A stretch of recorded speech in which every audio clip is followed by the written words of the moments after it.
အားလုံးပဲမင်္ဂလာပါမွန်လိုက် channel မှာကြိုဆိုပါရစေဒီနေ့ပြောပြမယ့်ပုံမြင်လေးကတော့ဒေဝဓမ္မတရားနှစ်ပါးဆိုတဲ့ပုံမြင်လေးပဲဖြစ်ပါတယ်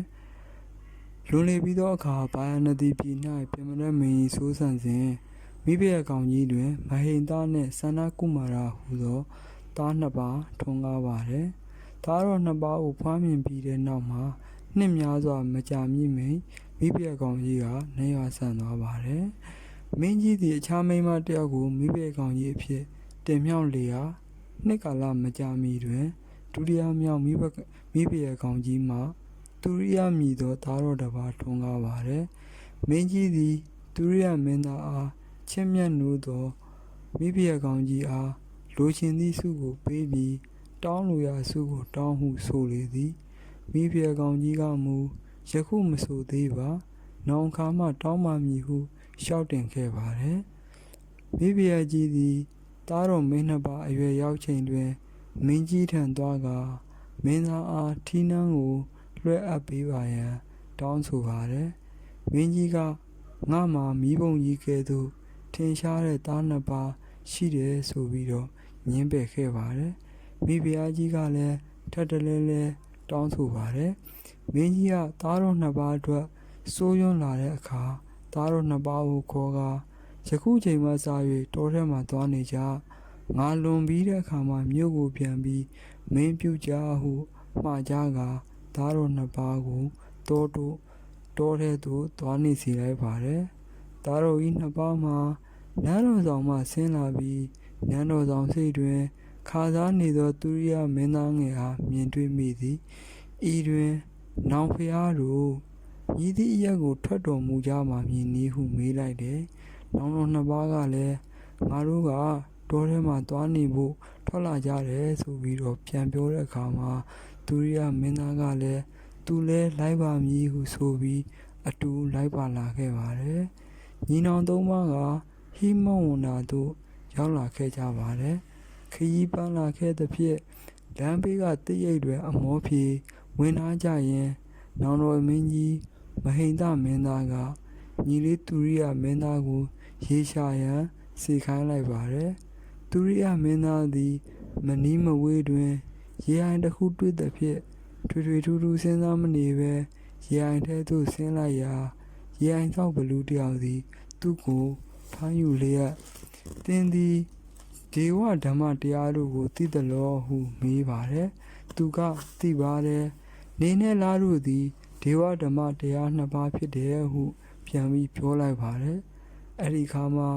ရေအိုင်သောဘလူးကမင်းသားကိုရေအောက်သို့ခေါ်ကာသူ့နေရာတွင်ထားပါတယ်သူရိယမင်းသားပြန်မလာ၍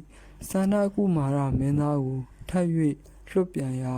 သူလည်းရေအိုင်သောဘလူးရဲ့ဖမ်းဆီးခြင်းကိုခံရပြန်ပါတယ်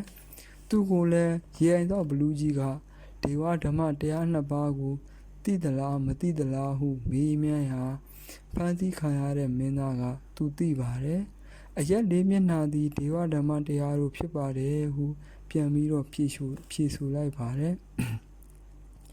အဲဒီခါမှာရေအိုင်သောဘလူးကတင့်အဖြေကမမှန်ဒေဝဓမ္မတရားတို့ကိုတင်မသိဟုဆို၍သန္နကုမာရမင်းသားကိုလည်းရေအောက်ရှိတနေရာတွင်ခေါ်ထားလိုက်ပြန်ပါတယ်ညီတော်တို့ပြန်ရောက်မလာသဖြင့်မဟိန္ဒသည်ကိုယ်တိုင်လိုက်လာခဲ့ရာရေဆက်ရွှွညွန်နေပေါ်တွင်ညီနောင်နှစ်ပါးတို့ဆင်းသက်သောခြေရာများကိုသာတွေ့ရပါတယ်ကန္နာယရေအိုင်သောဘလူးသည်အပိုင်စားရသောရေအိုင်ဖြစ်ရမည်ဟုစဉ်းစားမိသဖြင့်ရေကန်ထဲသို့မဆင်းပေရေအိုင်သောဘလူးကလည်းတောလိုက်မှုဆိုးအသွင်ဖြင့်သူ့ထံသို့ရောက်လာပြီးရေအိုင်ထဲသို့ဆင်းရန်သူ့ကိုတိုက်တွန်းပါတယ်မင်းသားကရေအိုင်သောဘလူးမဟုတ်တော့ဟုမေးရာဟုတ်ပါတယ်မင်းသားညီနောင်နှစ်ပါးကိုလည်းကျွန်ုပ်ပင်ဖမ်းယူထားသည်ဟုဝန်ခံလိုက်ပါတယ်မဟိန္ဒမင်းသားကဖမ်းရတဲ့အကြောင်းရင်းကိုမေးရာဘလူးကဝေတဝတ်နမင်းကြီးသည်ဤရေအိုင်ထဲသို့ဆင်းသူများအားကျွန်ုပ်ကိုစားခွင့်ပေးထားပါတယ်ဒေဝဓမ္မတရားတို့ကိုသိသူများကိုမူစားခွင့်မရပါဟုပြောလေသည်မဟိန္ဒမင်းသားကမကောင်းမှုပြုရသည်ကိုရှက်ခြင်း ဩတ္တပမကောင်းမှုကျူးလွန်ရမည်ကိုကြောက်ရွံ့ခြင်းတရားနှစ်ပါးသည်ဒေဝဓမ္မပင်ဖြစ်သည်ဟုပြောဆိုကာထိုတရားနှစ်ပါးကိုမူရင်းထား၍ကျယ်ဝန်းစွာဆက်၍ဟောကြားတော်မူပါတယ်။ရေအောင်သောဘလူးကြီးက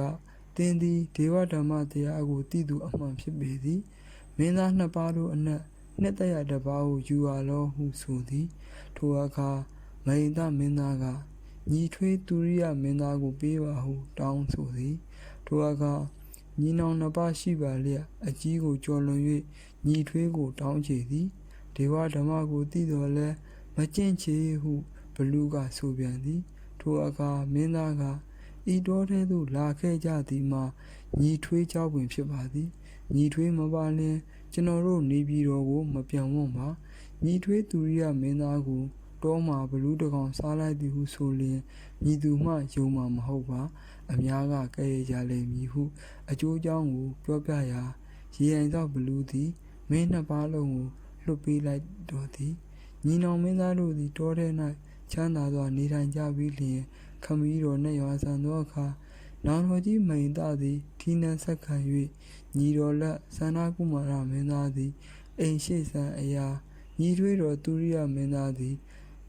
စစ်သူကြီးအရာကိုရရှိကြသည်ရေအိမ်သောဘလူးကိုမူမွေလျာအရက်တွင်နှကွန်းဆောက်၍ကျွေးမွေးပြုစုထားကြပေသည်ပုံမြင်လေးကတော့ဒါပါပဲပုံမြင်လေးကိုအချိန်ပေးနားထောင်ခဲ့ကြတဲ့အတွက်ကျေးဇူးတင်ပါတယ်။ Online Channel ကိုလည်း Like and Subscribe လေးလုပ်ခဲ့ပေးကြပါလို့တောင်းဆိုချင်ပါတယ်။အားလုံးကိုကျေးဇူးတင်ပါတယ်။